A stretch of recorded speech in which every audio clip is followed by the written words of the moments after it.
Oke, kita mulai dulu dengan manajemen data ya. Kemarin saya sudah sempat membahas sedikit mengenai manajemen data.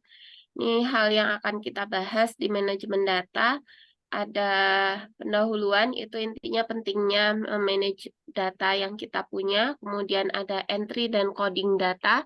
Ini nanti akan kalian butuhkan pada saat kalian mengerjakan project, terutama untuk data-data yang bersifat kategorik gitu ya, untuk yang menggunakan data primer atau menggunakan survei untuk mengumpulkan datanya, ini sangat penting gitu. Kalau entry data mungkin sekarang sudah tidak lagi karena kebanyakan kuesionernya itu menggunakan kuesioner online gitu ya, jadi udah langsung di entry oleh si responden.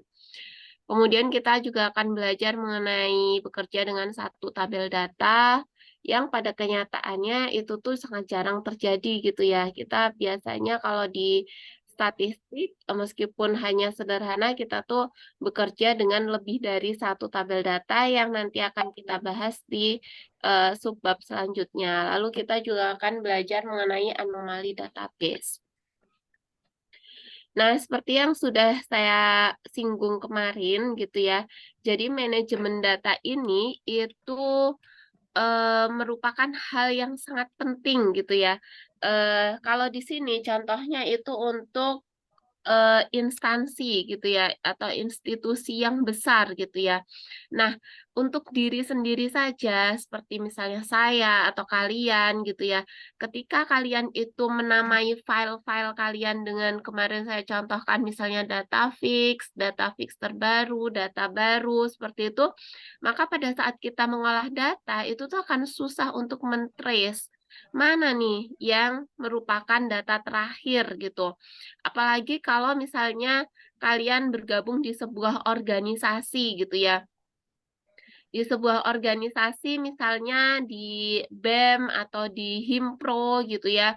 Kemudian kalian di situ ada banyak data, misalnya data kalau BEM divisi Adkesmas ya, kesejahteraan masyarakat kalau nggak salah di BEM PPKU itu juga ada gitu ya, untuk orang-orang yang membutuhkan bantuan UKT gitu ya.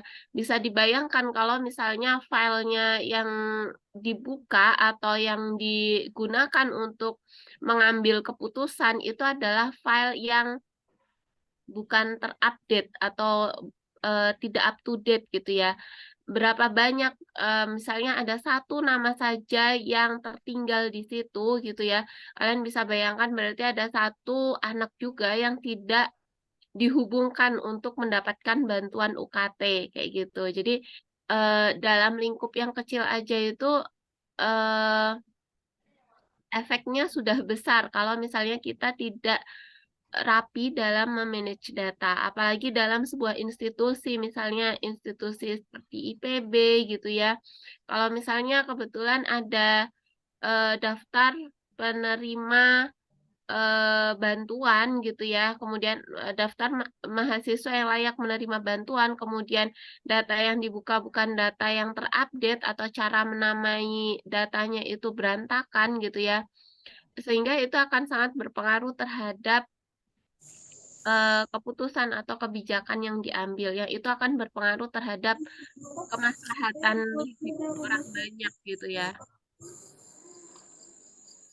seperti itu. Nah, ini kalau misalnya sebentar.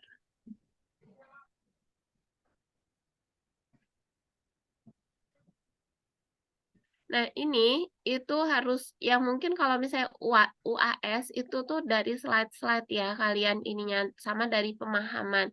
Termasuk kayak gini, manajemen data itu menyangkut proses apa saja sih gitu kan. Nah, ini menyangkut proses merencanakan, menyiapkan, menyimpan, mengatur, dan memelihara pusat data yang dimiliki oleh sebuah institusi. Seperti itu. Jadi dari perencanaan, penyiapan, menyimpan, mengatur, dan memelihara. Nah, di sini manajemen data itu menjadi kunci pengaturan dan pengelolaan data pada institusi sehingga dapat dimanfaatkan secara optimal. Ini ya, mulai dari merencanakan, mengorganisasikan, mengarahkan, mengkoordinasi, serta mengawasi. Tujuannya apa? Tujuannya ya untuk institusi itu sendiri. Kalau misalnya manajemen datanya baik, baik itu pengaturan maupun pengelolaan datanya, maka institusi tersebut akan dapat mengambil kebijakan secara optimal, seperti itu. Nah, di sini biasanya kalau di institusi itu dilakukan oleh tim IT dan manajemen data, kemudian kalau untuk analisis datanya itu tim data scientist maupun data analytics gitu ya. Contohnya untuk produk manajemen data yang ada di IPB itu adalah di SIMAK, atau misalnya kalian yang ada di student mobile itu juga merupakan manajemen data. Di situ ada jadwal kalian, bahkan ada bis ya, kalau nggak salah rute bis IPB, kemudian ada juga SIM card Mawah yang berisi mengenai informasi-informasi beasiswa, kemudian kegiatan-kegiatan kemahasiswaan, seperti itu juga merupakan manajemen data.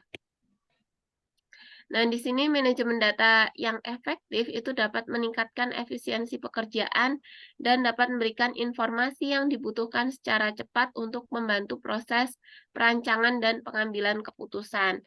Nah, ini contohnya saya berikan contoh kemarin kalau misalnya kalian ada data, datanya itu ada revisi-revisi, ada coding-codingan yang misalnya diganti atau dikonversi gitu ya, namain dengan tanggal gitu ya. Nanti tanggal terakhir itu ada tanggal file dengan tanggal terakhir itu adalah file terbaru atau file yang digunakan seperti itu. Itu nanti akan lebih meningkatkan efisiensi dalam kalian bekerja untuk mengolah data.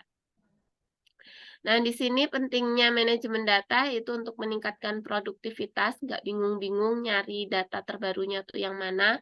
Kemudian bantu membuat keputusan secara akurat, ini karena datanya itu sudah jelas gitu ya, yang terupdate yang mana, nggak salah buka data, jadi keputusan yang dibuat itu benar gitu ya. Kemudian mengurangi risiko kehilangan informasi penting.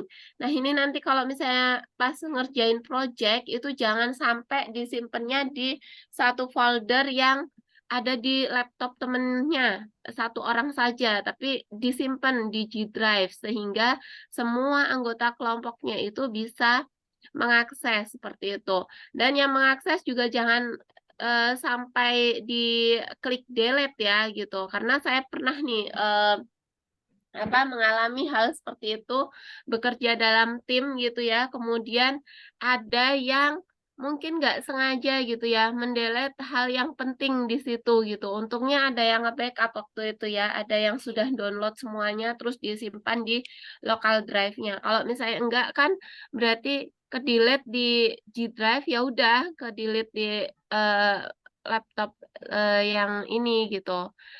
Hapus datanya itu berarti nggak punya data lagi gitu. Jadi berarti harus ada backup di G Drive ada, kemudian di local drive-nya juga ada seperti itu. Kemudian di sini keamanan data lebih terjaga gitu ya, karena ini mungkin dibatasi ya, tapi sebenarnya dengan era internet gitu ya, sekarang kan ada banyak banget penyimpanan data secara cloud gitu ya. Misalnya dengan Kaggle, dengan apa ya, yang cloud-cloud seperti itu. Kalau misalnya datanya sifatnya rahasia banget, kayak misalnya data yang menyangkut negara, lembaga sandi negara, kalian tahu lembaga sandi negara? Itu mereka nggak nyimpennya itu nggak di cloud atau G Drive seperti itu ya, karena mereka itu punya server sendiri untuk data-data yang sifatnya untuk intelijen negara gitu, atau bersifat sangat rahasia sehingga tidak boleh disimpan di cloud yang terbuka. Karena meskipun kayak G Drive gitu ya, ya pemilik ya si Google sebagai pemiliknya itu tentu bisa membuka gitu ya, meskipun secara etika itu tidak dibenarkan gitu. Jadi di sini keamanan data lebih terjaga tuh maksudnya mungkin nggak kehapus. Kalau misalnya laptopnya yang buat nyimpen itu rusak, orang lain tuh masih bisa ngakses seperti itu. Nah, kemudian ada permasalahan dalam manajemen data. Ini ya, ada pengkategorian yang kurang tepat, kemudian format data tidak konsisten, adanya duplikat. Nah, ini merupakan contoh data yang tidak terstandarisasi. Kemarin saya mencontohkan kalau yang tulisannya misalnya untuk ST01 gitu ya, ada yang nulisnya S-nya besar gitu ya, T-nya besar gitu. Saya mohon maaf ya bawa pen gitu. Nah, kalau misalnya tidak konsisten, itu contohnya misalnya ST01, kemudian ada ST01, ada ST1, ada ST1, dan lain sebagainya. Itu tidak konsisten. Nah, bagaimana kalau misalnya pengkategorian yang tidak yang kurang tepat gitu ya. Nah, kalau misalnya yang pengkategorian kurang tepat berarti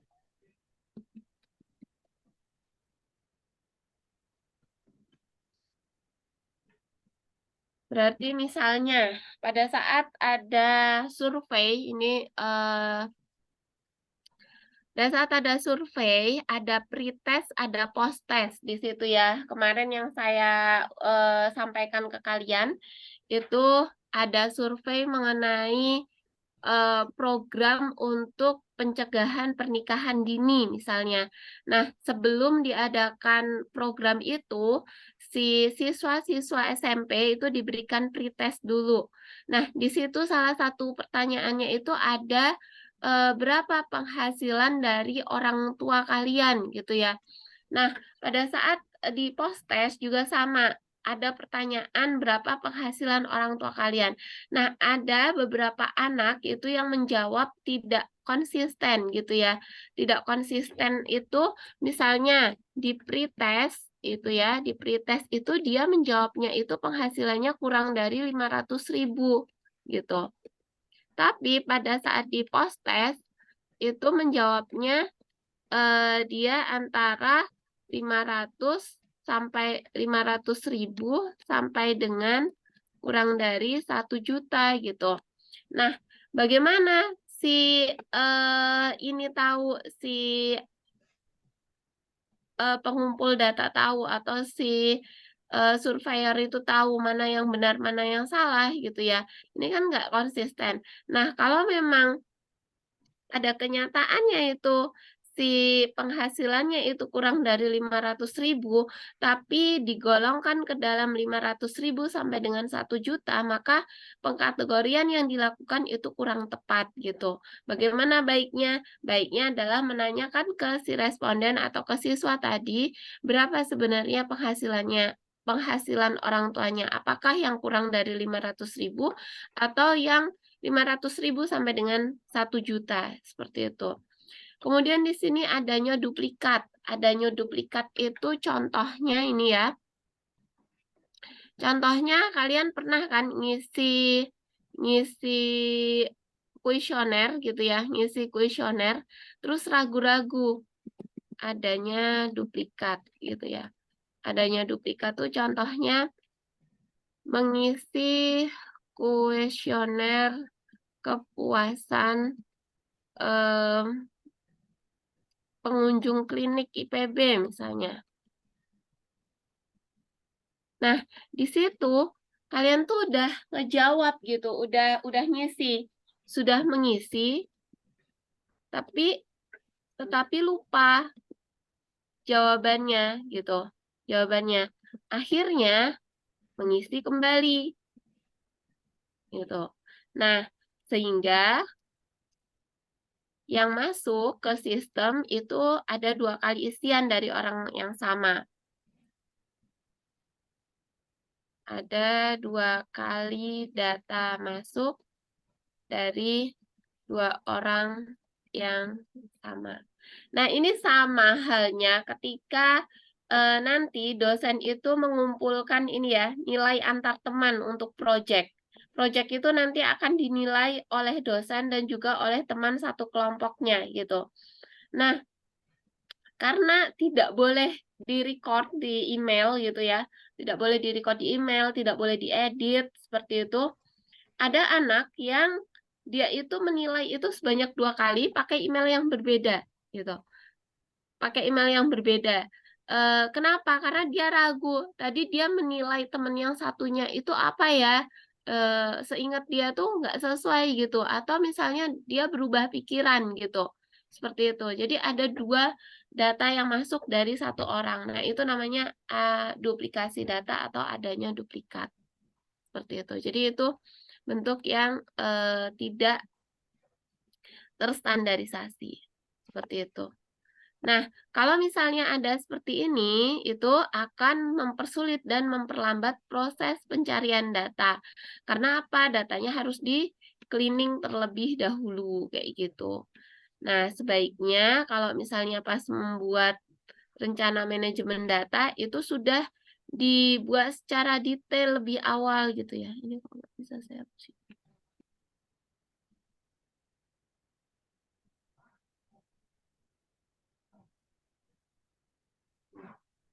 Oke, jadi sudah dibuat secara detail lebih awal ya, fokus dalam membangun sistem struktur dasar untuk memudahkan dalam menemukan, mengakses dan menganalisis data di kemudian hari. Contohnya bagaimana?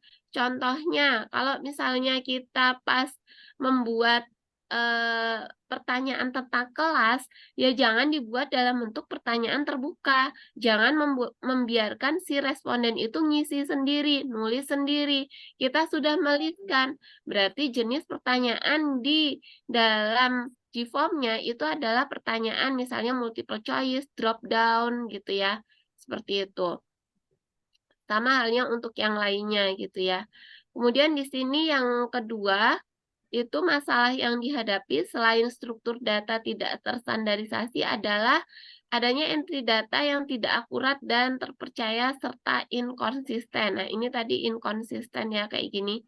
Bayangkan kalau misalnya kalian kuesionernya itu dalam bentuk kertas gitu ya. Kemudian orang nulis ST01 si pengentry data itu biasanya kalau yang inkonsisten itu kalau si entry data itu lebih dari satu orang gitu karena gaya entry dari masing-masing orang itu beda.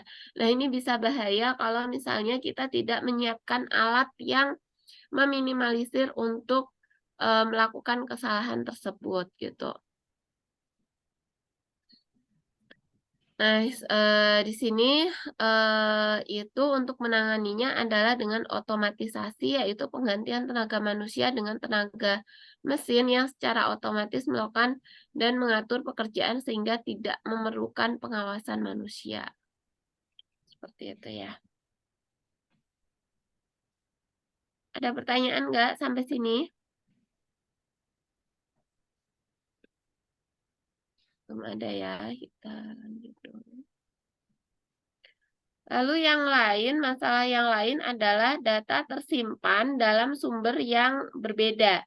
Nah, di sini kalau misalnya kemarin saya nyontohin itu ada Ditmawa, ada Dit-AP gitu ya. Jadi pencatatannya itu beda struktur gitu. Sehingga kalau misalnya kita mau menganalisis data mengenai mahasiswa, yang datanya itu berasal dari berbagai sumber, itu kita juga perlu effort buat menyesuaikan struktur datanya supaya sama seperti itu. Makanya banyak sekali kalau kalian dengar-dengar isu itu ya, Indonesia tuh sistemnya kebanyakan gitu ya. Di Kementerian Pertanian ada sendiri, Kementerian Perdagangan punya aplikasi sendiri. Nah, itu tuh nggak akan efektif gitu. Lebih efektif kalau misalnya kita tuh satu pintu gitu. Jadi satu aplikasi yang besar, tapi untuk berbagai instansi seperti itu loh. Tapi ada kelemahannya juga dengan sistem seperti itu. Apa kelemahannya? Ya kalau misalnya ada apa? Misalnya kayak hackers gitu ya. Kemudian dihack ya lumpuh semuanya gitu. Kalau sistem keamanannya tuh nggak benar-benar bagus gitu. Tapi kelebihannya itu tadi, dengan satu aplikasi yang besar berarti sistem atau struktur datanya itu kan udah sama gitu ya. Nah, itu maka selain menghemat anggaran negara untuk pembuatan berbagai macam aplikasi, pemeliharaan masing-masing aplikasi gitu ya, kita juga akan mudah kalau mau menganalisis data. Tapi ya kelemahannya itu tadi, kalau sistem keamanannya nggak kuat, maka ketika apa ada virus atau hack dihack itu ya, itu akan lumpuh semuanya. Dan itu pernah terjadi ya di Amerika ya, kalau nggak salah waktu itu di apa sistem eh, minyak ya, tambang minyak Amerika itu kan dia computerized, bukan lagi yang manual gitu ya.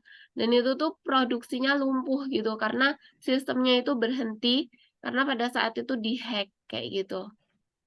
Ya, jadi memang di era computerized ini ada kemudahan yang ditawarkan, tapi banyak juga masalahnya kalau misalnya tidak ketat sistem pengamanannya gitu. Kemudian masalah yang lain adalah kesulitan mencari data dalam waktu singkat. Karena di era yang sekarang itu kita bergerak di big data gitu ya, volume datanya besar. Nah, kita tuh kesulitan menemukan data tertentu dalam tumpukan data. Jangankan yang dibuat satu sistem besar gitu ya, di simak saja, jujur ya, kalau misalnya saya sedang mencari data mahasiswa gitu ya, IPK itu kadang bingung mana ya yang harus diklik gitu. Seperti itu. Kalau misalnya mengumpulkan EPBM dosen juga sama seperti itu. EPBM itu ada yang berdasarkan mata kuliah, ada yang berdasarkan nama dosen gitu. Kalau pengen yang berdasarkan mata kuliah, karena kebetulan saya mengurus juga yang asisten mata kuliah itu bisa dikonversi menjadi mata kuliah enrichment course, sehingga harus ada nilainya, dan nilainya itu didasarkan pada EPBM di kelas praktikum gitu ya. Kadang tuh bingung, ini mana ya yang harus diklik ya kalau misalnya mau berdasarkan kelas mata kuliah seperti itu. Itu dengan yang lingkup IPB saja seperti itu ya. Oke, lalu di sini proses manajemen data itu mencakup tadi merencanakan dari ini rancangan pengelolaan data. Jadi kalau yang di pengambilan data primer ini tuh dari saat merancang kuesioner di GFORM gitu ya. Kemudian ini menyiapkan atau editing coding entry data cleaning. Ini ya termasuk proses cleaning data setelah data masuk gitu ya. Misalnya nih kalian ada yang kemarin mengenai apa ya kemarin lupa saya proyek kalian itu ada yang mengenai misalnya menggunakan media sosial misalnya, tapi ternyata ada tuh salah satu teman kalian atau berapa teman kalian yang dia tuh nggak punya media sosial gitu. Berarti kan itu tuh di luar dari yang sampel yang mau kalian analisis gitu kan. Berarti kan itu harus dibuang seperti itu. Nah, proses itu masuk ke dalam proses menyiapkan. Kalau misalnya yang data sekunder gitu ya, data sekunder ini lebih banyak lagi nih PR-nya di sini, di menyiapkan ini editing, coding, kemudian cleaning gitu ya. Kalau entry data sekarang karena kuesionernya online, kemudian ngambil data sekunder itu lebih banyak PR-nya kalau untuk yang data sekunder. Proses cleaningnya harus benar-benar bagus. Lalu untuk itu ada menyimpan. Nah, ini penamaan tadi ya, menyimpan. Ada storage untuk data yang telah diolah gitu ya. Nah, ini namanya jangan analisis baru, jangan seperti itu. Nanti ada tanggalnya gitu ya. Kemudian ini mengatur filter agregasi penggabungan dan lain-lain. Nah, ini itu kalau yang data sekunder mungkin akan melakukan ini ya. Misalnya kalian menggunakan datanya itu adalah data kemiskinan dengan pengangguran, misalnya tingkat kemiskinan dengan tingkat pengangguran di masing-masing provinsi di Indonesia gitu ya. Nah, berarti kan kalian harus menggabungkan itu ya. Atau di sini ini menggabungkan.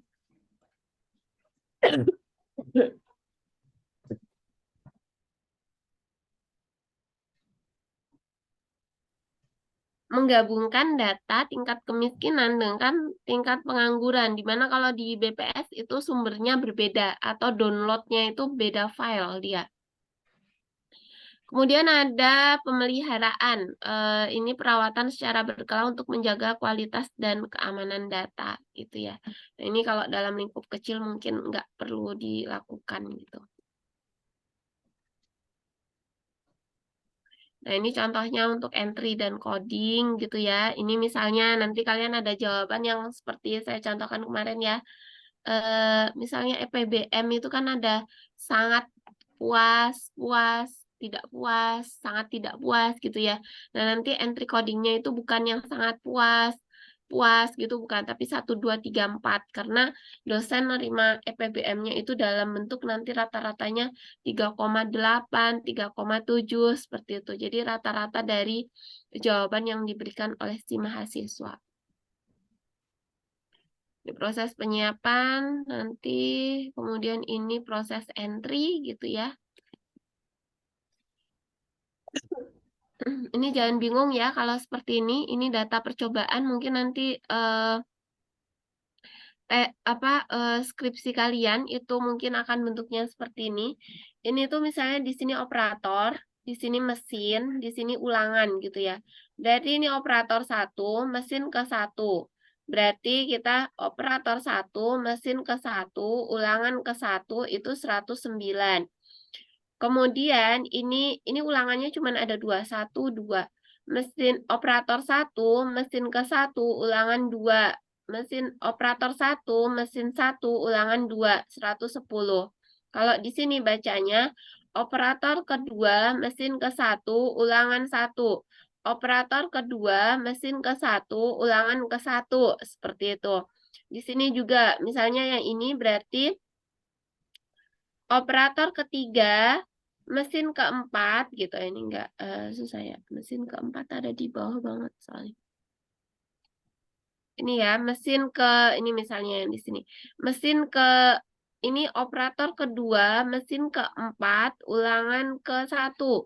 Berarti operator kedua, mesin keempat, ulangan 1 itu 114 dan seterusnya. Itu cara membaca data di percobaan gitu.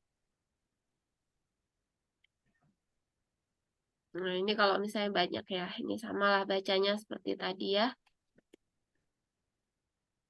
Nah, ini bekerja dengan satu tabel data, ini adalah proses filtering. Ini biasanya saya lakukan kalau misalnya analisis data seperti tadi ya. Kalian misalnya cuma mau analisis, kalian cuma mau analisis orang-orang atau pengeluaran orang-orang yang dia itu tinggalnya di asrama saja gitu. Di asrama saja berarti kalian filter. Nanti kan masing-masing orang jawab tuh ya di asrama, ngekos, atau misalnya tinggal di rumah orang tua atau saudara gitu ya. Tapi karena kalian fokusnya mau ke yang asrama, kalian harus melakukan filter di bagian tempat tinggal kayak gitu. Atau misalnya lagi yang data sekunder, misalnya kalian tuh ngambil dapat datanya itu di seluruh kabupaten kota di Indonesia. Jumlah 514. Tapi yang pengen kalian analisis itu cuma yang di Pulau Jawa. Nah, berarti kalian harus memfilternya gitu untuk yang Pulau Jawa aja gitu.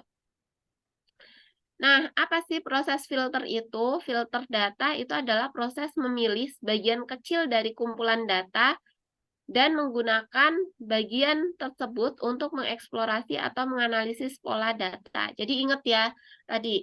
Atau kalian misalnya, kalian kan dari kelas teknik ya, kalian cuma pengen melihat nilai, misalnya nilai matematika dari kelas teknik aja, pengen bandingin antara ST01 sampai ST32 misalnya ya.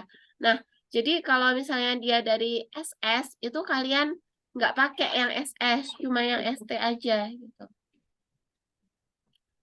Betul. Nah, itu pakai proses filter. Nah, di sini filter itu dia sifatnya hanya sementara gitu ya. Kumpulan data lengkapnya tetap disimpan, tetapi hanya sebagian yang digunakan untuk perhitungan gitu.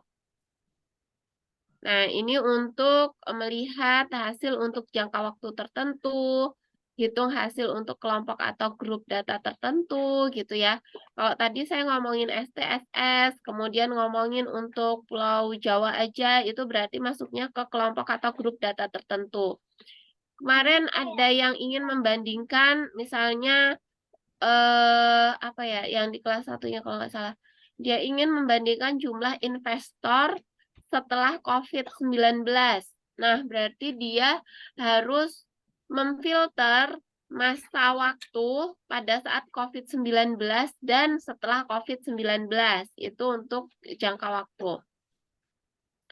Kemudian untuk mendeteksi pengamatan yang aneh atau buruk dari analisis. Yang aneh misalnya ada yang ingin melihat hubungan antara penggunaan media sosial dengan misalnya bagaimana prestasi akademiknya. Nah, berarti tadi yang tidak menggunakan media sosial itu merupakan pengamatan yang aneh, jadi bisa difilter gitu ya. Kemudian train dan validasi model statistik yang dibangun untuk suatu analisis. Nah, kalau membangun model statistik itu ada data untuk pemodelan, ada untuk data ngecek validitas modelnya gitu ya. Data training dan data testing gitu. Jadi dibagi dua.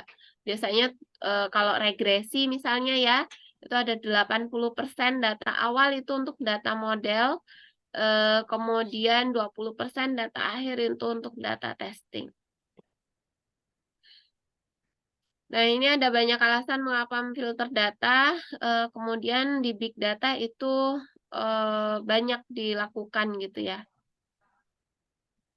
Seperti itu. Ya, ini kita akan bekerja di Excel.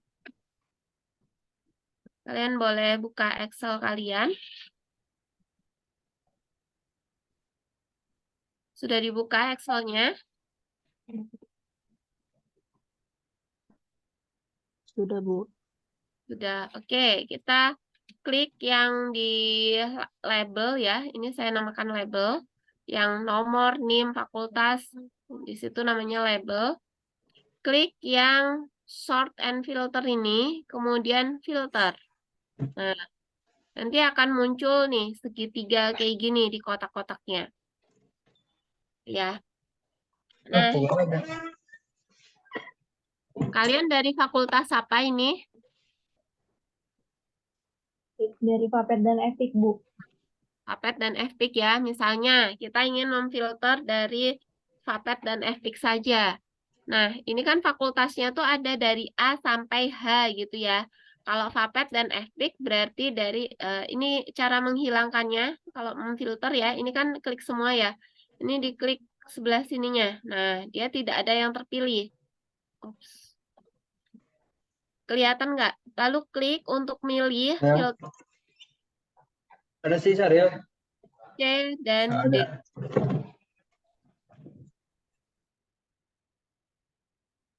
Sudah? Belum diklik OK tadi. Ini klik C dan D. Oke. Nah, ini namanya memfilter. Jadi yang ada di sini kalau kita lihat itu cuma C dan D aja ini gitu. Tuh. Itu namanya filter. Oke, tuh. Itu C dan D semuanya. Sudah dilakukan? Sudah, Bu. Sudah. Misalnya itu memfilter ya. Terus misalnya ini kan dari grup ya. Kemudian kalian ingin lihat di C dan D itu kan nilainya di sini ada 87 sampai 100. Pengen lihat nih yang nilainya 100 ada berapa orang sih gitu. Nah, dikiniin. Nah, kita lihat nih. Lihatnya dari ini ya, ini average-nya 100, count-nya itu 18. Berarti jumlah mahasiswa dari FAPET dan FPIK yang nilai UTS-nya 100 itu ada 18 orang gitu. Jadi nanti kalau misalnya pas UAS ditanya berapa banyak, biasanya pertanyaannya bukan filter ini, filter itu, bukan kayak gitu. Jadi ada berapa banyak mahasiswa yang mendapatkan nilai 100 dan berasal dari fakultas FAPET dan FPIK kayak gitu. Atau misalnya bukan cuma 100, misalnya ada berapa mahasiswa dari FAPET dan FPIK yang nilainya itu lebih dari sama dengan 95. Berarti ini difilter kayak gini nih. Gitu. Karena kan tadi lebih dari sama dengan 95 kan? Berarti kita filternya itu dari 95, 96, 97, 98, 99, 100. Diklik OK gitu. Nah, caranya gimana? Klik aja Shift, Control, tanda panah ke bawah. Nah, ini kalian bisa lihat nih, count-nya ada 127. Berarti ada sebanyak 127 mahasiswa dari FAPET dan FPIK yang nilai UTS-nya itu lebih dari sama dengan 95. Gitu. Oke. Ada pertanyaan nggak sampai sini?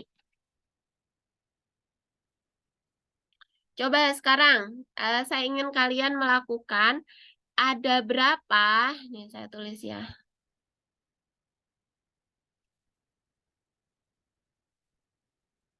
Ada berapa mahasiswa dari FAPET dan FPIK yang nilai UTS dan kuis satunya 100. Coba kalian filter. Gimana caranya? Jadi tadi kan filter tidak hanya bisa dilakukan di satu kolom aja gitu. Jadi selain UTS-nya dapat 100, dia kuis satunya juga dapat 100. Ada berapa banyak? Ada 3 orang, Bu. 3 orang ya. Coba kita ini kan.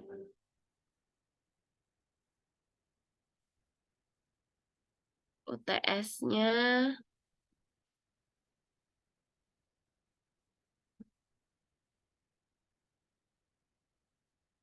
100, kemudian kuis satunya dia 100.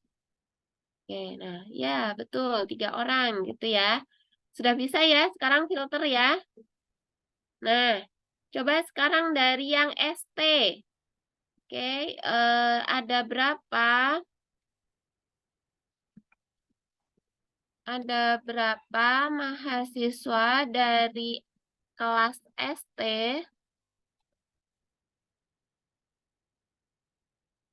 yang nilai UTS-nya 100? Coba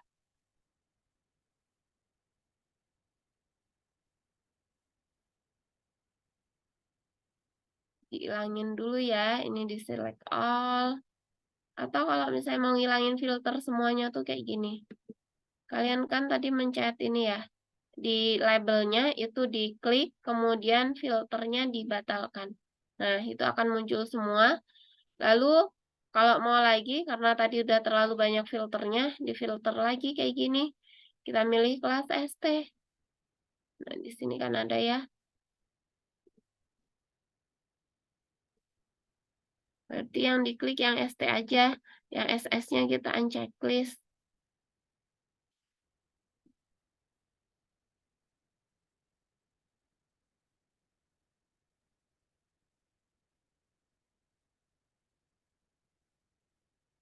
Oke.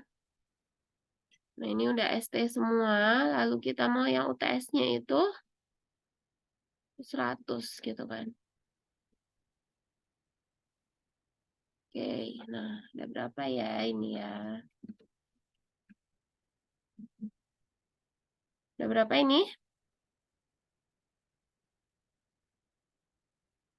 Sudah bisa mengikuti? Bisa, Bu. Oke, ini ada berapa ini di sini? 100, 117. 117. Oke, berarti sudah paham ya filter ya. Nah, saya ajarin ini kan tadi itu kalau misalnya kita ngeklik kayak gitu kan kepanjangan ya kita tuh S S S S yang harus kalian unchecklist kan banyak ya. Kita hilangin dulu filternya. Saya ajarin kalian ini. Klik di sini, kemudian insert column. Di sini jenis kelas atau kelas gitu ya. Kelas. Saya mau ngambil tuh cuman ST sama SS-nya doang gitu. ST sama SS-nya aja. Berarti sama dengan di sini ST sama SS itu kan di sel E, di kolom E, itu kan ada di sebelah kiri ya. Berarti kita pilih left. Left. Ini kita klik yang di sini. Mau berapa karakter yang diambil? Saya cuma mau ST sama SS-nya. Oh ya berarti kita ngambilnya 2 gitu. Nah, kayak gini. Nah, itu kan yang tertulis cuma ST aja gitu. Terus habis itu klik ke bawah. Nah, kayak gini kan, STSS. Jadi, nanti kalau kalian filter tuh nggak usah unchecklist banyak banget. Tapi tinggal klik di sini, lalu unchecklist yang SS-nya. Oke, nah seperti ini.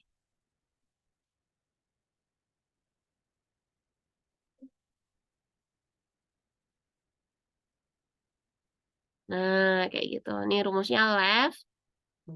Kolom E-nya diklik, kemudian 2 numerik, kayak gitu. Bisa diikuti?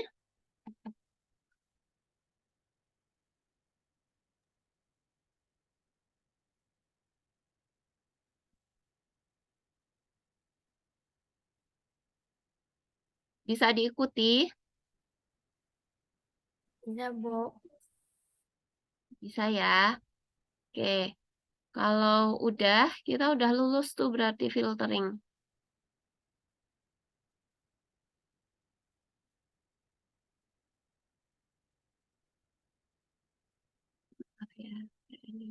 Ada yang mau ditanyakan nggak mengenai filtering? Ibu, maaf mau bertanya. Mm-mm. Tadi cara nambahin kolom di tengah-tengah yang UTS sama paralel itu gimana ya, Bu? Diklik satu kolomnya gini. Klik kanan. Insert. Oh ya, Bu. Makasih banyak, Bu. Oke, coba lakukan sampai bisa dulu ini. Ini karena nanti berguna ya buat kalian. Jadi kalian nanti kalau misalnya nanyain ke responden, terutama yang bikin kuesioner ya, jangan nanyain fakultas, habis itu departemen, jangan gitu langsung NIM aja gitu. Karena dari NIM itu kalian bisa tahu dia fakultas apa. Kan kalau misalnya kalian C gitu ya, misalnya C2 sekian sekian sekian gitu ya.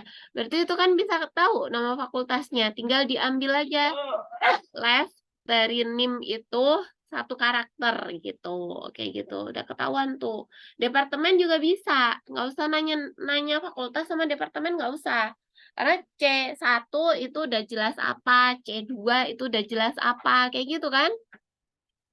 Jadi tinggal nanya NIM lengkapnya aja, kalian udah dapet informasi departemen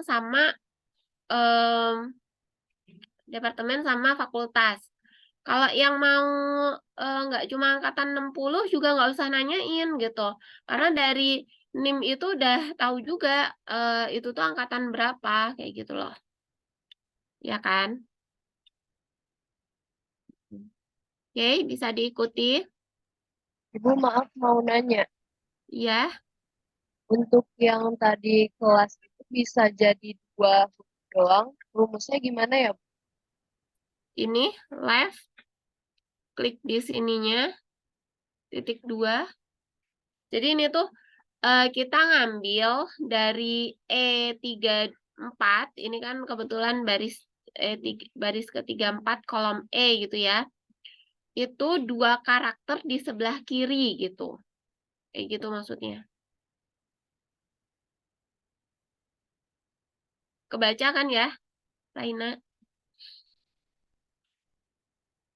Sebentar saya coba dulu, Bu. Silahkan dicoba yang lainnya ini left. Saya ilangin filternya dulu.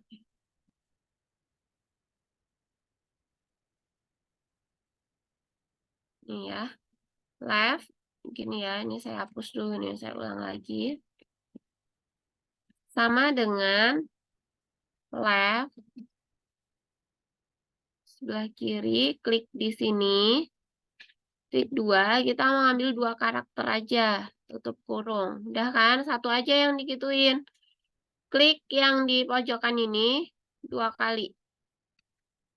Nah, itu.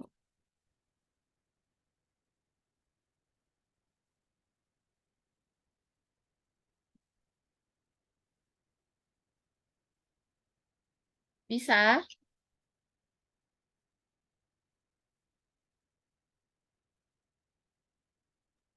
Bisa Sudah, Ibu. sudah bisa, makasih Ibu. Nah, bisa ya. Oke, kita lanjutkan ya. Filter sudah kita lakukan. Jadi, nanti kalau misalnya ada, kita ini nanti materinya ada post testnya ya. Jadi, kalau ada yang kurang-kurang jelas, tolong ditanyakan. Ini nggak usah kita lakukan.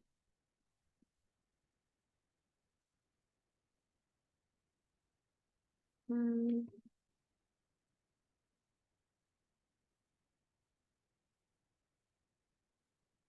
Oh, ini sampai itu ya, sebentar. Membuat box plot dari sini. Oh, ada membuat. Sebentar, ini sampai tampilan, sebentar.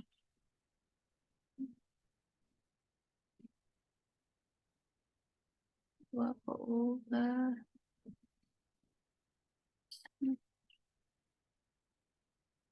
Saya sebenarnya kalau membuat box plot itu lebih mudah.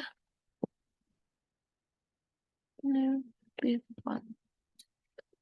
Oke, saya tuh ini sebenarnya kan sampai buat box plot ya. Oke, kita lakukan ya.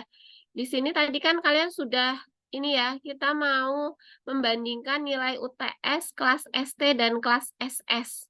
Kita filter lagi karena ternyata filternya sampai ke visualisasi. Kita checklist yang SS. Ini kita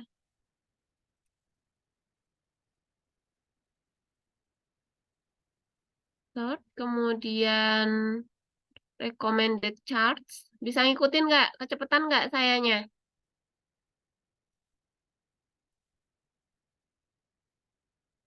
Bentar, Bu. Maaf Ibu, boleh diulang lagi Bu?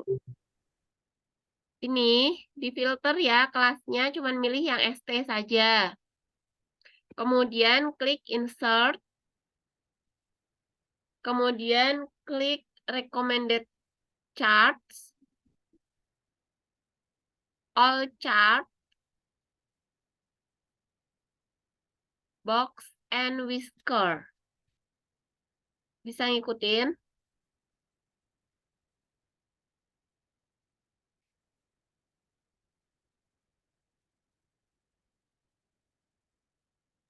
Ibu maaf, di Excel punya saya nggak ada Bu yang box and whisker itu. Laptopmu kayak apa ya? Windows berapa itu? Ini Excelnya masih Excel 2013 Bu. Bisa harusnya.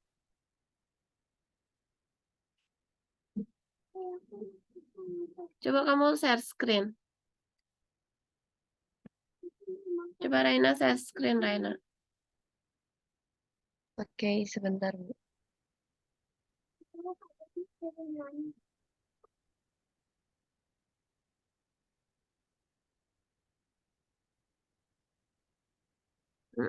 Coba klik recommended charts.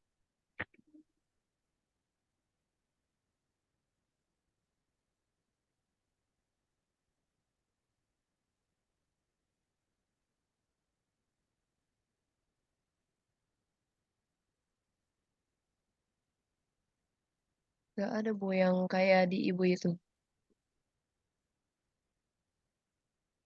Oh iya ya, kenapa ya? Kok nggak ada ya?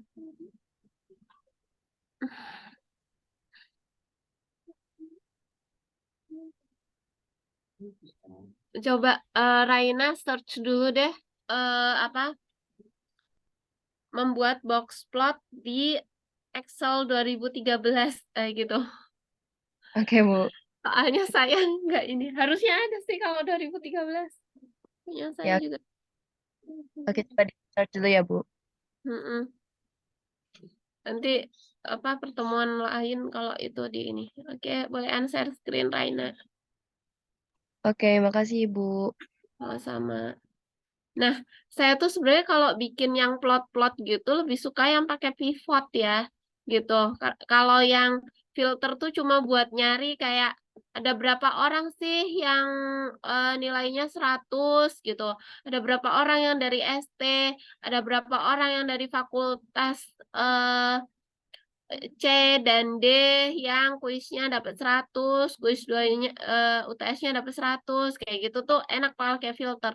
Tapi kalau udah yang kayak box plot, histogram, tuh sebenarnya saya lebih suka pakainya itu adalah pivot yang akan kita bahas selanjutnya. Tapi oke lah ya, kita nggak apa-apa, kita ini aja. Oke, tadi kita lanjut ya.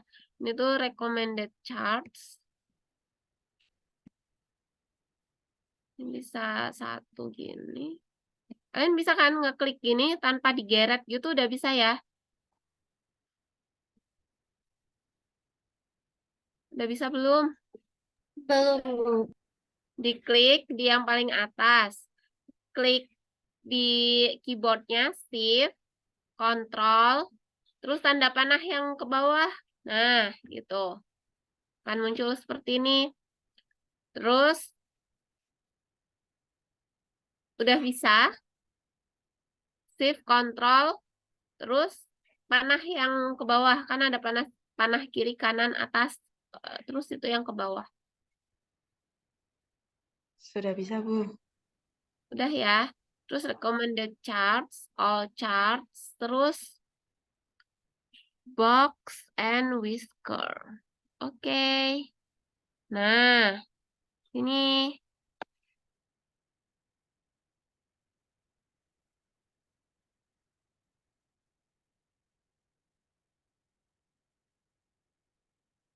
untuk yang ST. Coba kita lihat ya, ini untuk yang ST.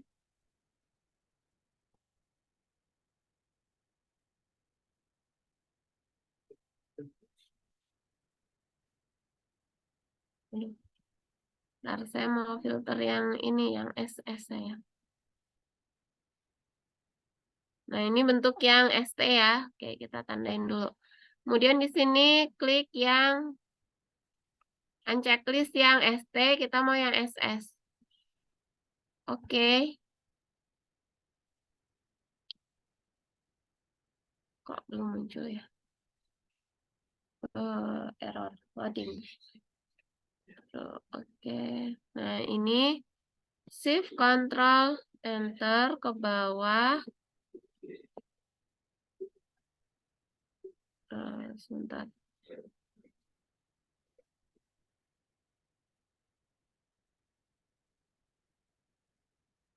Insert recommended charts, all charts, box and whiskers. Oke. Sebentar, ini terlihat sama ya.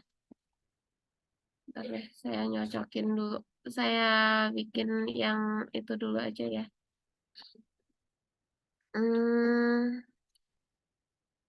Bentar. Itu makanya kalau pakai filter tuh agak susah kalau bikinnya itu. Coba kita pakai ke insert, terus pivot charts.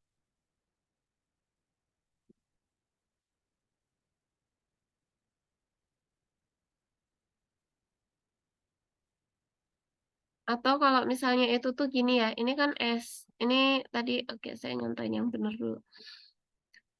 Pakai ini, kemudian di sini itu di filter dulu, kayak STSS kan, kelas, ini filter, kita mau kelas ST, berarti kita klik ST, oke. Kita copy yang ini ya, Ctrl C, kita copy ke sini. Nah, ini kelas ST aja.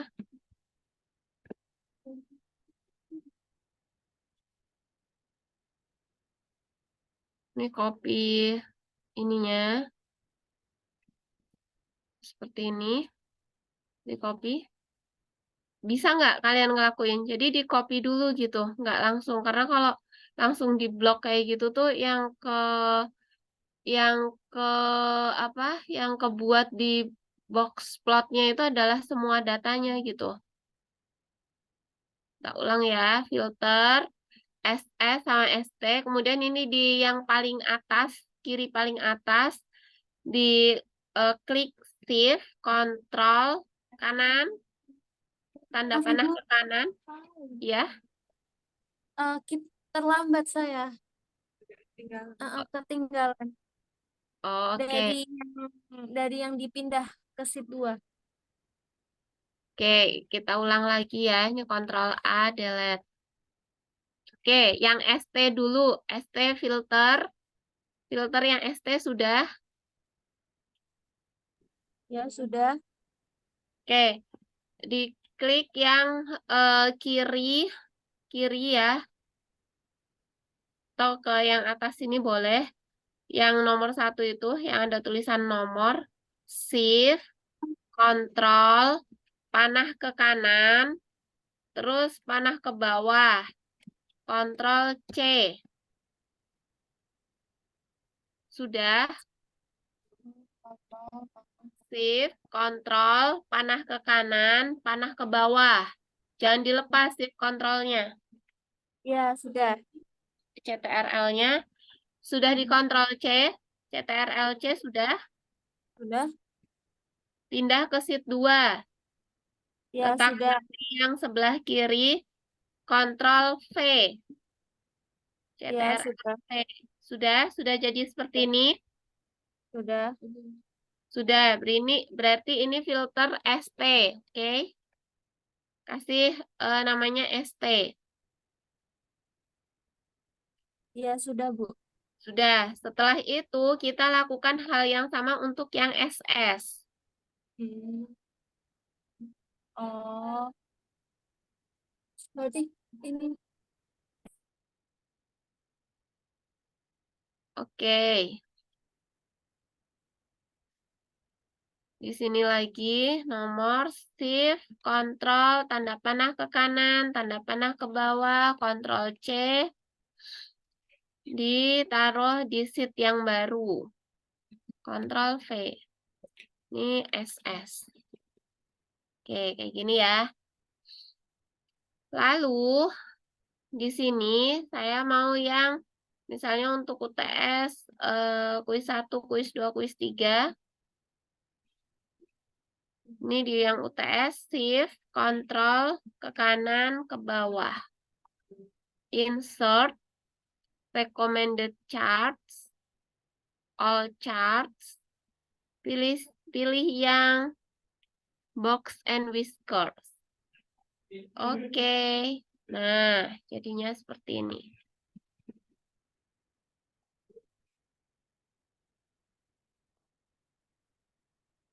Oke. Hal yang sama lakukan untuk kelas ST. UTS, shift, kontrol, ke kanan, ke bawah. Insert, recommended charts, all charts, box and whiskers. Oke. Ternyata emang ya sebarannya hampir sama.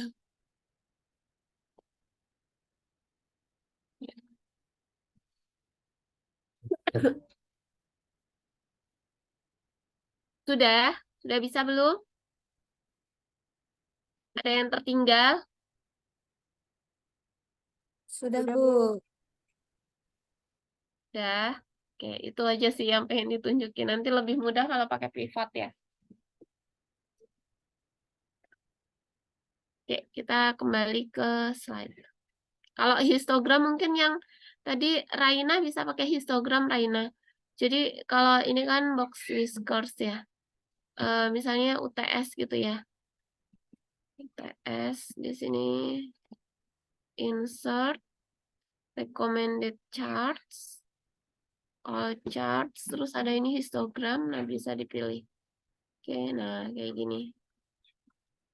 Di aku histogram juga nggak ada, Bu. Oh, nggak ada. Iya, cuman sampai combo doang adanya. Kalau misalnya yang insert, terus ini kan histogram juga nih. Ini histogram, kalau ini bar chart. Kalau di sininya ada nggak?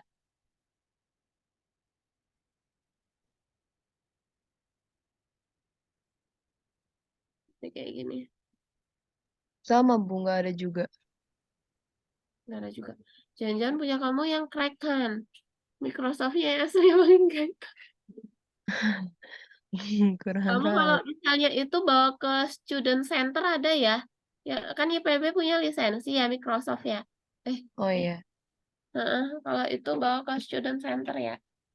Oh iya, Bu. Siap. Minta diinstalin di situ bisa. Oke, Ibu. Mm-mm. Oke ya, kita lanjut ke slide. Ini filtering sudah ya.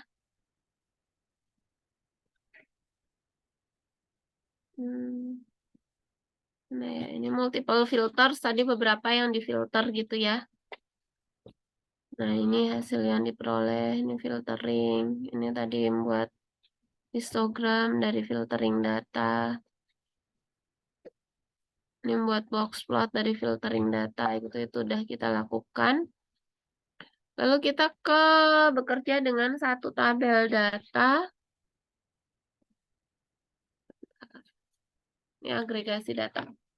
Nah, ini bekerja dengan satu tabel data gitu ya. Misalnya nih, kita di sini memiliki sekumpulan data dan perlu mengaturnya untuk melakukan suatu analisis data. Dari mana kita akan memulainya? Kita dapat membuat tabel ringkasan dengan cara mengagregasikan data tersebut. Ini nanti akan pakai pivot. Jadi itu kalian hari ini belajar filter, pivot, sama merge data gitu. Nah, ini untuk melakukan agregasi data itu ada berapa hal yang harus ada. Yang pertama, data yang ingin dilakukan agregatnya, kemudian peubah yang dikelompokkan dalam data, kemudian ada perhitungan yang akan dilakukan pada kelompok data. Jadi biasanya ini digunakan untuk melihat, misalnya kita ingin lihat ya, berapa rata-rata nilai UTS di Fakultas C, berapa rata-rata nilai mahasiswa, nilai kuis mahasiswa di Fakultas D dan sebagainya. Nah, ini data di Excel gitu ya, di sini. Nah, ini misalnya ingin diketahui rata-rata nilai UTS secara agregat per fakultas. Fakultas mana yang nilai rata-ratanya paling tinggi. Kemudian juga ingin melihat rata-rata yang paling tinggi di departemen mana gitu. Itu bisa pakai pivot ini gitu.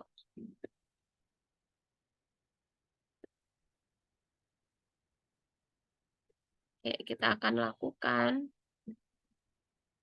Masih di data yang tadi. Buka data yang lengkapnya ini ya, yang lengkapnya, yang belum difilter. Jadi kalau yang masih difilter, hilangin filternya dulu.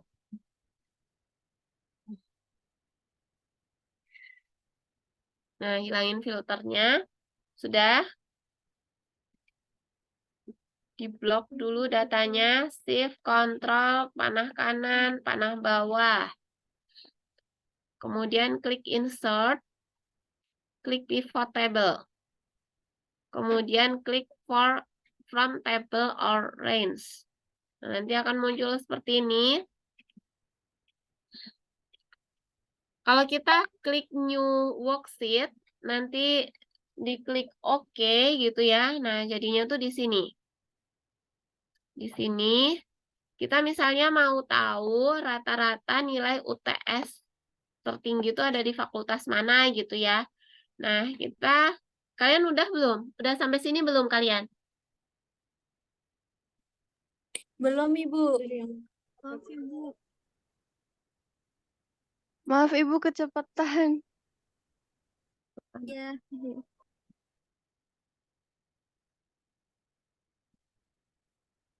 Oke, tadi kan di sini ya. Ini ilangin dulu nih filternya. Dihilangin filternya. Kemudian di sini di shift, kontrol, panah ke kanan, panah ke bawah. Sudah? Sudah. Kemudian klik insert. Sudah?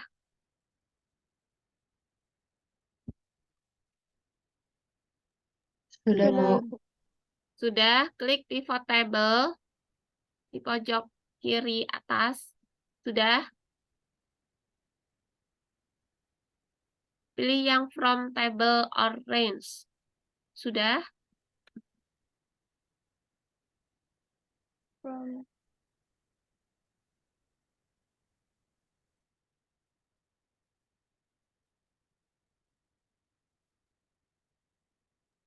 Sudah, Ibu.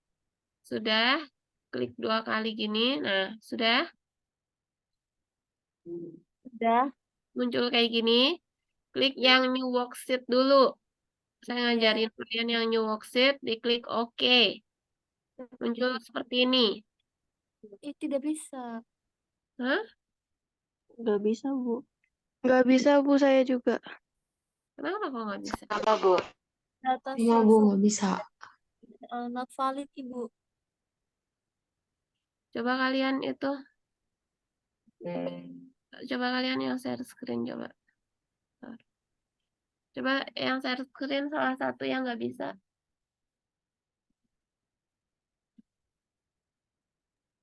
Saya boleh Bu. Boleh. Sebentar Bu.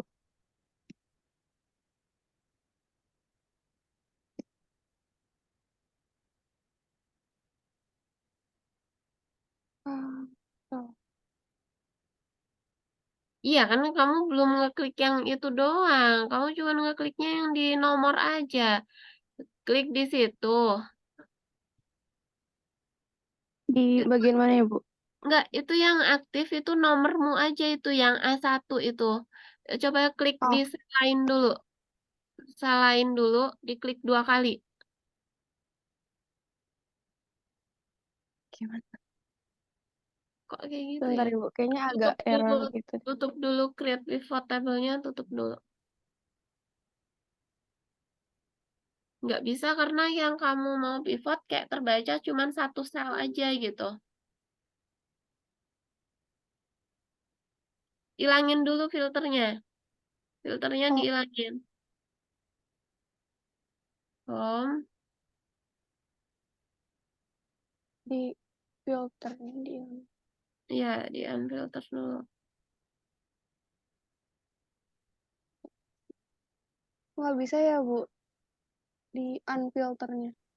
Bisa Di harusnya. yang Bisa. Coba dihapus box. Saya kurang tahu. Harusnya bisa sih. oh iya Nah, udah itu Bu, udah. udah kan? Klik. Shift, kontrol ke kanan. Nah, udah insert. Pivot table.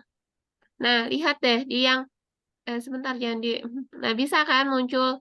Kenapa bisa Iya muncul? Bu. Saya mau nunjukin ke temenmu. Coba kamu lagi, ulang lagi tadi. Di Diulang Ctrl lagi Bu. Z, Ctrl Z, Ctrl Z, coba Ctrl Z. Oke. Nah, Udah Ibu. unfilter lagi, Ya udah Ibu. pelan-pelan. Coba ke bawah.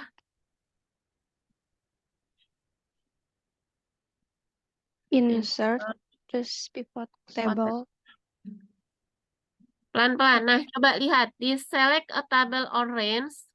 Saya mau baca ini tuh. Maaf Ibu. Tadi yang kamu klik kalau pas di awal kenapa kok nggak bisa? Karena yang terbaca itu cuma A1 saja gitu. Yang teman-teman yang lain mungkin bisa dilihat juga. Ini kan sheet 1A1 sampai J2102 ya. Ya enggak? Di sini loh, sheet Iya, 1 Bu. dari sel A1 sampai dengan J2102. Nah, tadi kenapa nggak bisa? Karena yang terbaca di kamu itu cuma sheet A1 aja gitu. Jadi yang aktif tadi cuma di sel A1-nya, makanya nggak bisa gitu. Coba klik OK. Oke, nah. Oke ya, oke. Sekarang saya yang share screen. Yang lain bisa? Bisa, Bu. Sudah, Oke. Bu, sudah bisa. Panik. Oke, insert pivot table from table range. Saya pakai existing worksheet ya. Tadi kan kalian udah pakai yang new worksheet ya. Kalau existing worksheet itu dia bisa ditempatkan, misalnya mau di sheet lain ya boleh, misalnya di sini. Tapi saya nggak mau di situ. Saya mau ada di sheet yang sama dengan datanya. Saya mau di sini aja gitu. Oke. Nah. Lalu, tadi kan maunya fakultas ya, nilai rata-rata tertinggi di fakultas. Fakultasnya itu saya tempatkan di row, di drag, ditarik gitu. Udah bisa belum kalian?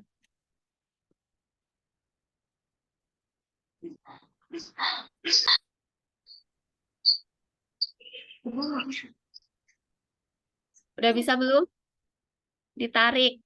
Sudah, Bu. Udah. Sekarang yang Ibu, UTS. maaf. Heeh, Di sini masih belum bisa. belum bisa apanya?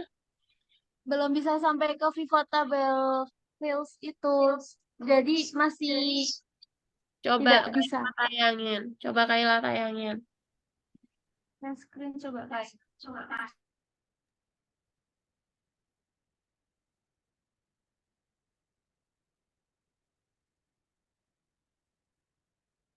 Coba klik yang nomor. Ke kanan, Ctrl Shift ke kanan. Ke bawah, pivot table, from table range. Oke.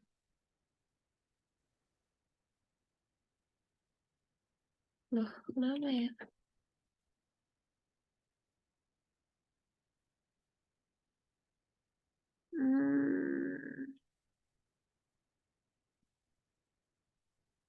Saya existing worksheet. Harusnya bisa sih itu. Udah, ya. Datanya nggak ke select sampai yang J itu, Bu. Udah itu. J. Coba ganti yang I itu ke J. Itu kan bisa diganti manual aja, Kayla.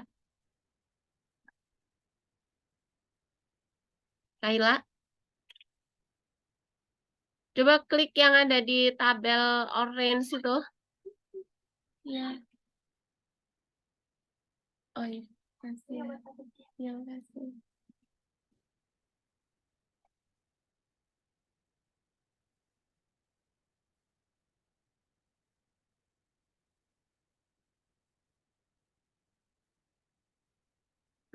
Saya kurang tahu deh, kayak ini masalahnya di mana.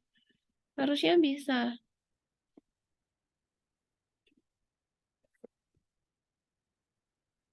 Oh iya, sampai I karena nggak ada itu ya.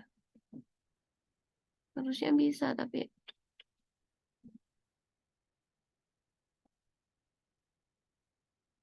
Oke, Kayla mungkin nanti pas offline aja ya, Kayla ya. Iya, Ibu. Tapi kalau urutannya itu udah bener kan ya, Bu, tadi? Udah, tapi saya Aku nggak kan tahu masalahnya ini di mana gitu.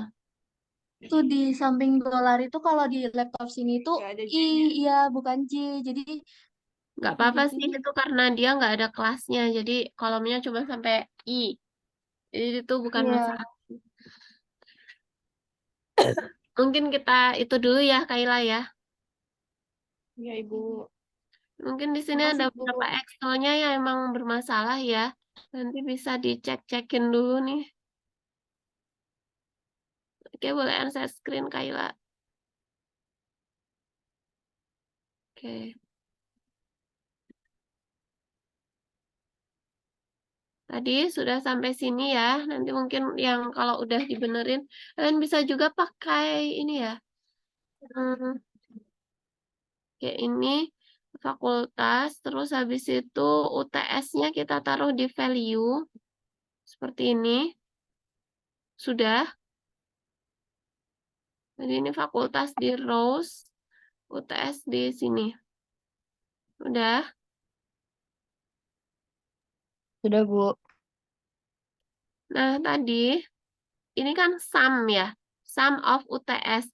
Klik yang segitiga di sini, di value ini. Klik ini. Terus pilih yang value file setting. Sudah? Sebentar, Bu, sebentar. Sudah, Bu. Udah, klik 2 kali. Munculnya kayak gini. Sum, count, average, max, min, product. Karena kita mau tahu rata-rata fakultas mana yang paling tinggi rata-ratanya, klik yang average. Oke.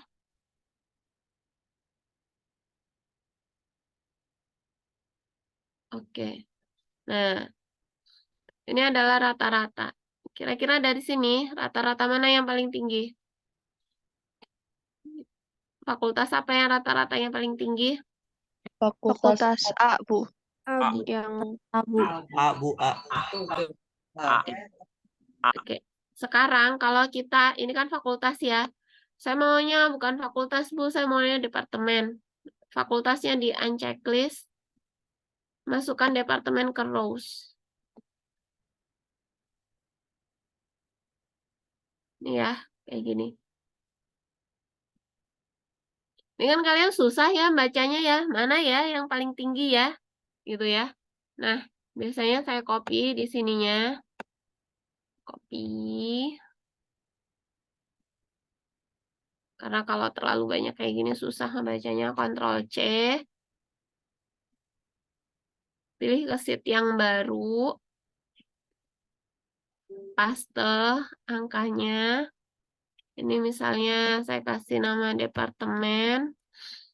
Ini rata-rata UTS. Nah, lalu saya filter.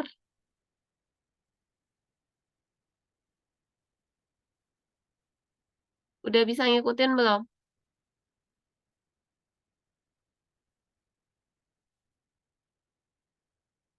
Bisa ngikutin sampai sini? Sudah, Bu. Di filter. Ini di filter tuh juga bisa ngurutin nih. Dari smallest to largest, dari largest to smallest. Karena kita concernnya ke yang tertinggi ya. Berarti kita dari yang tertinggi aja. Oh, ternyata yang tertinggi 4. Habis itu tuh C1. Habis itu D3 gitu. Bisa diikuti. Bisa, Bu. Oke. Kayak gitu sih, itu yang pivot ya. Ini yang pivot untuk nyari rata-rata kayak gitu. Sekarang kalau misalnya pivot yang table ya, yang plot ya, tadi ada kan. Kita bikin pivot lagi. Nim, shift, control ke kanan, ke bawah. Sudah, kalian bisa ngikutin. Lalu pivot charts. Diklik pivot charts, itu ada pivot charts and pivot table. Ada yang cuma pivot charts. Kita coba yang pivot charts aja. Oke. Kita pilih yang new worksheet biar ini. Oke. Saya mau tahu yang kelas aja ya. Tadi yang kelas kan. Kelas itu buat legend. Terus mau UTS.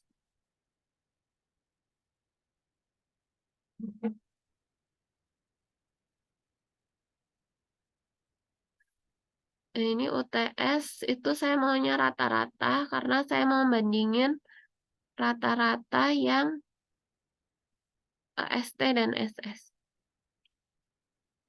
Oke. Nah, ini rata-rata ST itu sekitar 94,9, rata-rata SS tuh segini gitu. Terus, Bu, saya maunya yang box plot gitu ya.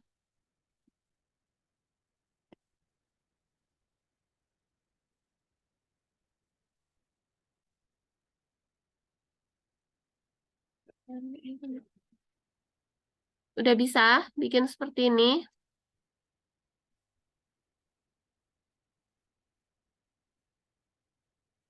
Sudah bisa?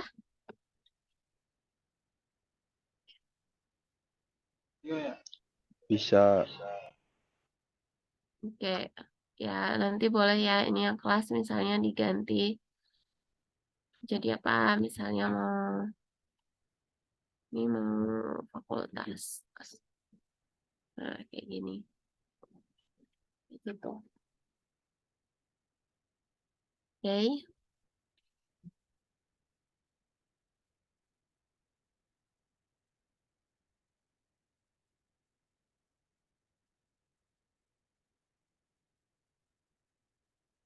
Oh ya, tadi saya belum nyontohin yang ada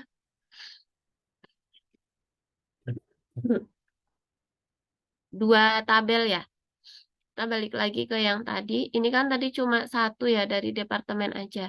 Misalnya ini kita ganti dengan fakultas lagi. Fakultas itu row, kelas itu jadi kolom. Nanti jadinya akan kayak gini. Nih. Oh, yang kelas A sampai G itu masuknya ke ST toh. Oh, yang H, I, K itu di SS gitu. Tuh. Ini kayak gini ya. Yang fakultas ditarik ke rows, yang kelas ditarik ke kolom. Kayak gitu. Oke ya, semoga kalian bisa ngikutin. Kita lanjut. Kalau misalnya bekerja dengan lebih dari satu data, nah ini kita bisa merge. Ya, merge menggabungkan data. Ini bisa dilakukan. Ini ya, kalau misalnya ada tambahan data yang baru gitu ya. Kemudian ini berarti tinggal gabungin aja nih strukturnya udah sama gitu kan. Kemudian kalau misalnya kita ada peubah yang baru, misalnya ada data yang sama gitu ya, gabungkan di sini. Kemudian ini misalnya kalau misalnya ini ada nilai, nah biasanya itu saya sebagai dosen UAS. Kemudian kemarin Pak Aji sebagai dosen UTS. Ada nilai UTS kuis 1, kuis 2, maka itu akan digabung dengan nilai UAS. Nah, itu prosesnya seperti ini. Nah, kita pakai VLOOKUP biasanya. Nah, kayak gini ya. Sebentar saya akan contohkan dengan VLOOKUP.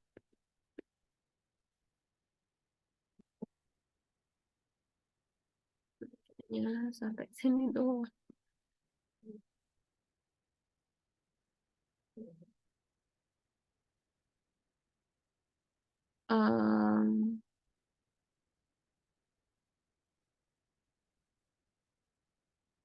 Saya akan contohkan yang nilai aja ya.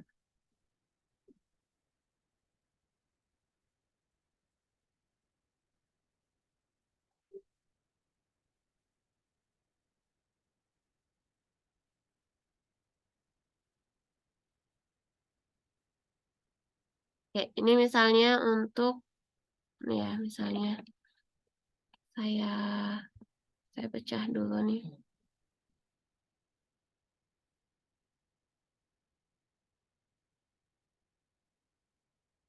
Ini kalau di penggabungan data yang lebih dari satu gitu, itu harus ada kode uniknya. Sorry. saya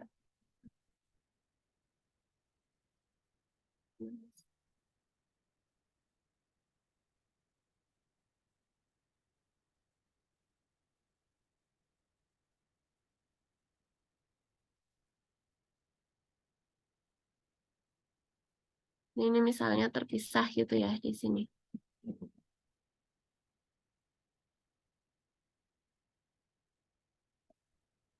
Nah, ini kemudian ini ada ininya. Ini harus ada kode uniknya. Jadi biasanya itu yang dibuat itu adalah, nah ini misalnya ya, penggabungan nilai itu menggunakan merge gitu. Nah ini biasanya kalau apalagi kalau kalian nilai antar teman gitu ya, nilai antar teman tuh nggak terurut kayak gini gitu. Jadi kadang nggak terurut NIM-nya gitu ya. Jadi kami sebagai dosen tuh harus menggabungkan. Nah, menggabungkannya untuk yang tipenya berantakan gitu tuh menggunakan VLOOKUP gitu. Bagaimana caranya? Nah, kalau di sini saya bisa apa ya?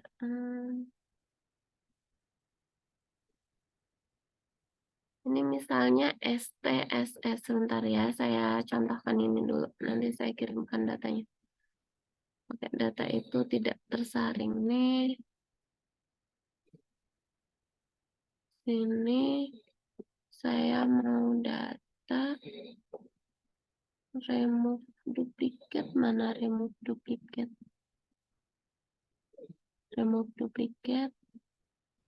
Oke. Nah, ini misalnya wali kelas lah intinya ya, wali kelas. Ini saya di sini wali kelasnya namanya Ari misalnya.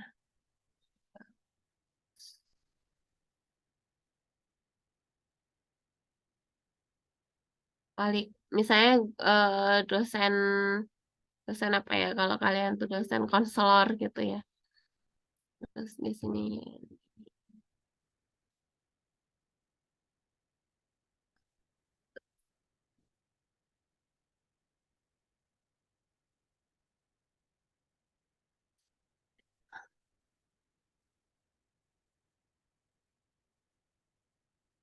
siapa lagi?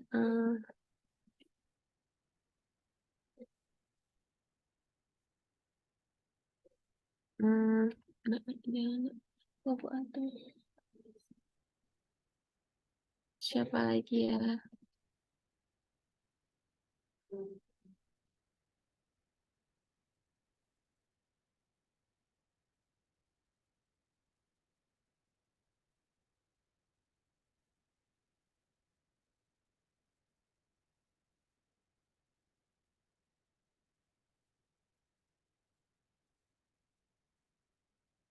Lagi ya, nama orang.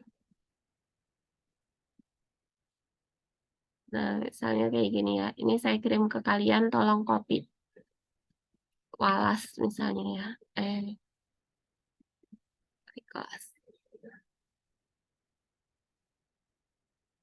Bisa di copy ke Excel nggak? Coba copy yang ada di chat itu ke Excel kalian. Sama ya, coba saya coba dulu.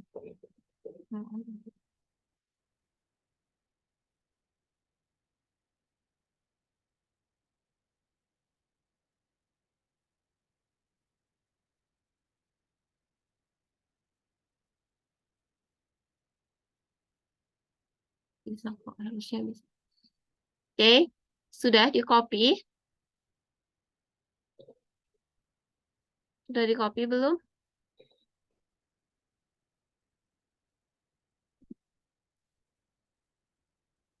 Kok pada diem semua? Udah pada tidur jangan-jangan? Udah Ibu di maaf, Di chatnya copy nggak dari mana ya, Bu? nggak ada Itu Bu yang di chat ada? nggak ada Bu. Oh, nggak ada. Saya kayaknya itu deh.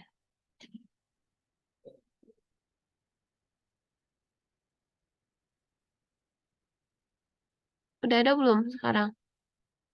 Kayaknya ada yang Udah ada, DM. Bu. Sudah, Bu, sudah. Sudah ya? Oke, oke. Kayaknya ada yang DM terus ke settingnya itu. Sudah? Nah, sekarang saya mau masukkan nama Wallace tadi ke sini nih. Kan ini masing-masing orang ya, gitu. Sudah? Udah di copy?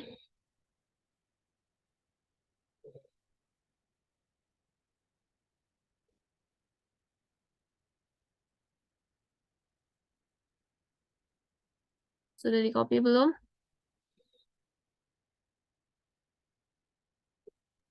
Langsung di Sudah, copy Bu. di Iya, kotak yang bagus, Bu. ya langsung di copy aja. Itu udah langsung ngebentuk kayak gini nanti. Ya, sudah, Bu. Udah ya. Kita lakukan VLOOKUP ya. Sama dengan VLOOKUP. Nih, udah ada rumusnya. Lookup value-nya. Lookup value-nya itu adalah kode unik. Di sini dalam hal ini adalah kelas paralel. Karena itu umpamanya adalah wali kelas untuk setiap kelas paralel. Terus kalau di sini saya penghubungnya titik koma, mungkin ada yang ngikutin aja sih yang di sininya, mungkin ada yang koma gitu ya. Terus habis itu tabel array. Tabel array itu kalau di sini saya yang ini. Diklik semuanya ini. Nah, seperti ini. Terus titik koma. Perhatikan di sel ini saya ya. Saya mau masukinnya tuh kolom indeksnya itu nomor 2. Ini nanti bisa aja banyak gitu ya. Kalau yang tadi ada kuis 1, kuis 2, kuis 3 itu, saya bisa misalnya ada 2, 3, 4. Nah, ini bacanya dari sini sebelah kiri itu 1, 2, 3. Nah, ini berarti nomor 2. Kolom nomor 2. Berarti saya isi 2 gitu. Terus saya mau yang exact match. Atau persis banget gitu ya. Berarti di false. Enter. Nah, ini berarti dari ST07 tuh Ari. Sudah sampai sini? Bisa ngikutin?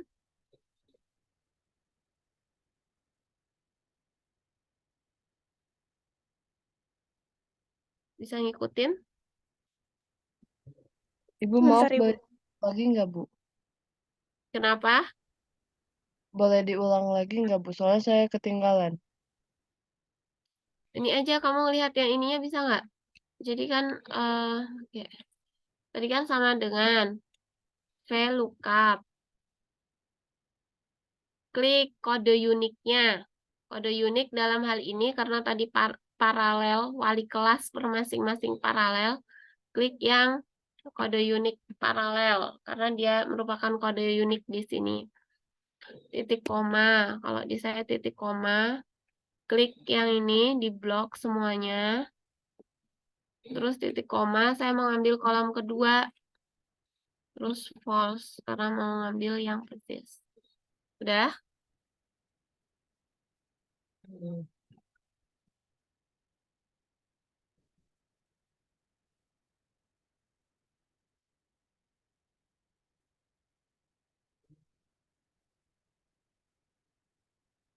Udah belum?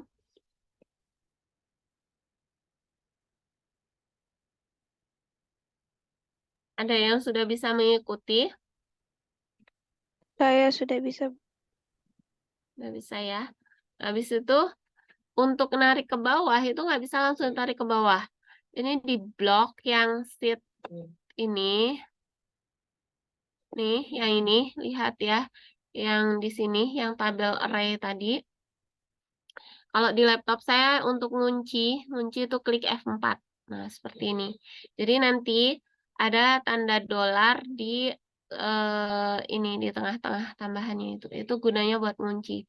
Kalau yang laptopnya diklik F4 beda hasilnya, kalian bisa tambahin aja tanda dolar di sebelum huruf A ini ya, sama di sebelum dan setelah, sama sebelum dan setelah huruf A dan B.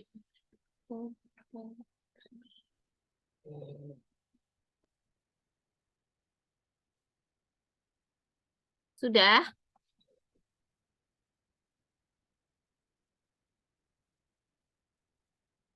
Sudah, Bu.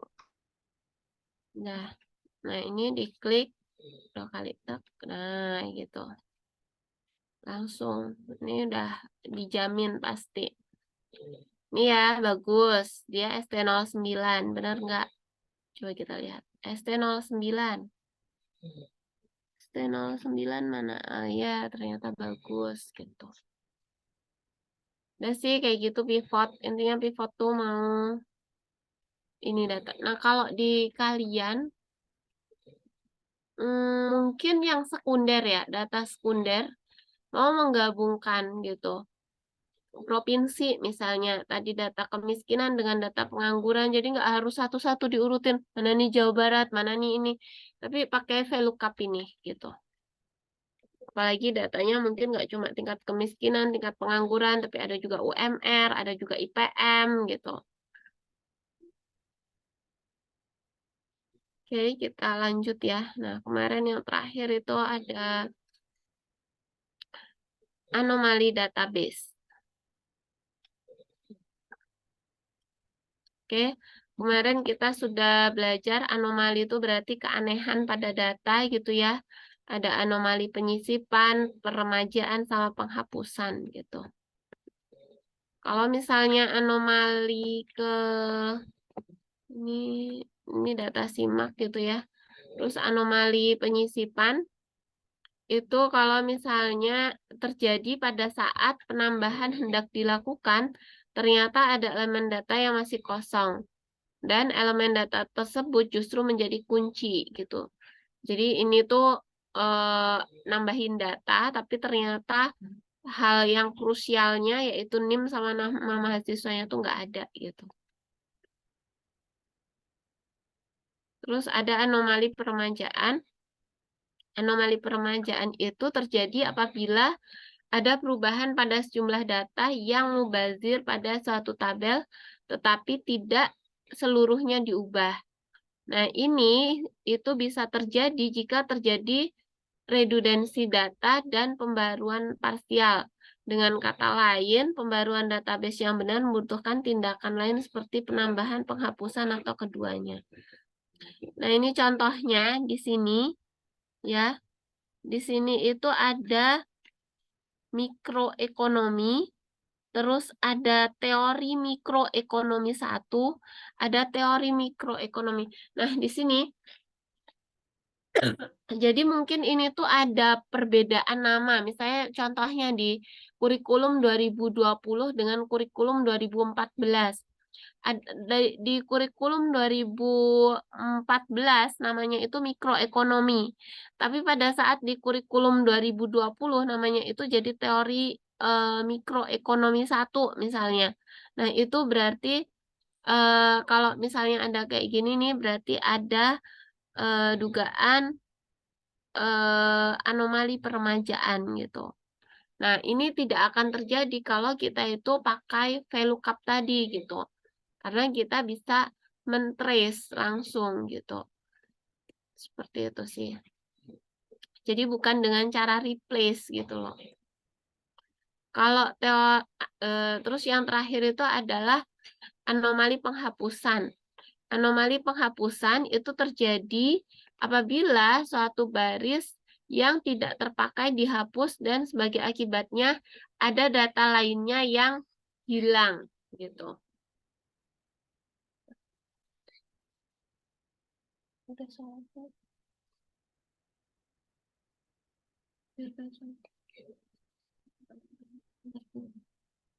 Nah, contohnya ini ya, kalau anomali penghapusan itu, misalnya nih, saya nggak sengaja menghapus ini nih,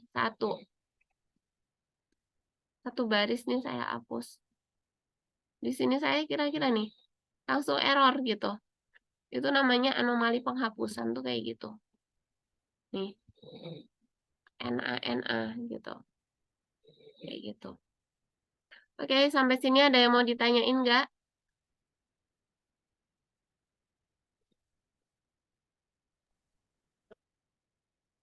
Sampai sini ada yang mau ditanyakan? Tidak ada? Tidak ada, Bu. Oke, kalau tidak ada, kayaknya kalian udah pada ngantuk ya. Ini mungkin akan saya jelaskan di lain hari ya. Semoga ini belum ada kuis, belum ada info kuis kan ya untuk Sabtu ini. Belum ada, Bu. Kalau belum ada ini bisa saya ini di ini depan sih. Mungkin ya Excel dulu akan saya ajarin ya. Ini kan ada namanya korelasi ya. Korelasi itu caranya seperti ini. Karena ini berhubungan sama Excel biar kalian bisa nengok lagi gitu ya. Ini misalnya ada nilai, ada UTS, ada kuis gitu ya. Nah ini kita bisa seperti ini sama dengan correlation. Gitu ya. Nah ini kita mau yang salah Corel. Ya, Corel doang. Corel ini ya. Corel UTS. Nah, di blok titik koma. Kalau mau ngeblok dari bawah juga nggak apa-apa ya. Shift, Control, tanda panah ke atas. Klik di sininya. Nah, kecil banget korelasinya gitu. Kalau mau ke kuis 2 berarti ini tinggal diganti I. Ini tinggal diganti I. Wah, negatif. Kalau mau kuis 1 dengan kuis 2, ini I. Sorry. H ya. H. Ini H. Gitu. Kecil ternyata korelasinya.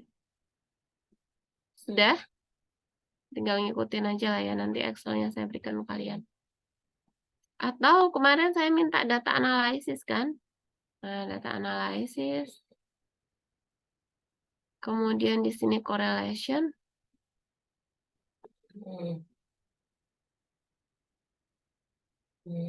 Input range-nya. Ini kolom berarti. Nah, saya tadi masukin labels. Labels itu adalah yang di sini ya. Ini UTS, kuis 1, kuis 2 itu namanya label. Saya klik berarti. Dan output range-nya saya maunya di sini. Oke. Nah, ini adalah 1, itu adalah korelasi UTS dengan UTS itu sendiri. Kuis 1 sama dengan 1 berarti dia korelasi antara kuis 1 dengan dirinya sendiri. Jadi korelasi dengan dirinya sendiri itu pasti 1. Ini adalah korelasi antara UTS dengan kuis 1. Seperti ini. Oke. Mungkin yang Excel.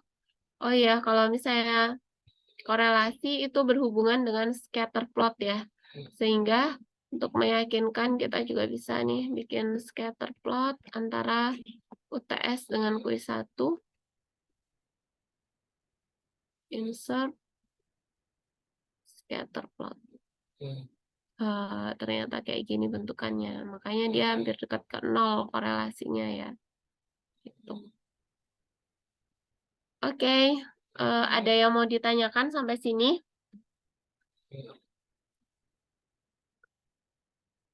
Tidak ada. Kalau tidak ada mungkin saya cukupkan untuk hari ini. Nanti yang hubungan antara dua peubah itu akan digabung sama pertemuan yang selanjutnya. Gitu. Di saat offline. Jangan lupa untuk memperbaiki proyeknya ya. Ya. Oke, kalau tidak ada pertanyaan lagi, terima kasih banyak atas perhatiannya. Mohon maaf bila ada hal-hal yang kurang berkenan. Saya tutup. Wassalamualaikum warahmatullahi wabarakatuh. Waalaikumsalam. Waalaikumsalam warahmatullahi wabarakatuh. Terima Terima kasih, Bu. Terima kasih, Bu. Terima kasih, Bu. Makasih, Bu. Ibu Makasih, Bu. boleh, Bu, Ya, ada yang mau boleh minta ini recordnya nanti nggak, Bu? Iya, nanti diberikan recordnya. Makanya ini kakak Ya, bikin karena gunanya buat itu. Oke, baik, Bu. Terima Makasih, kasih, Bu. Bu. Sama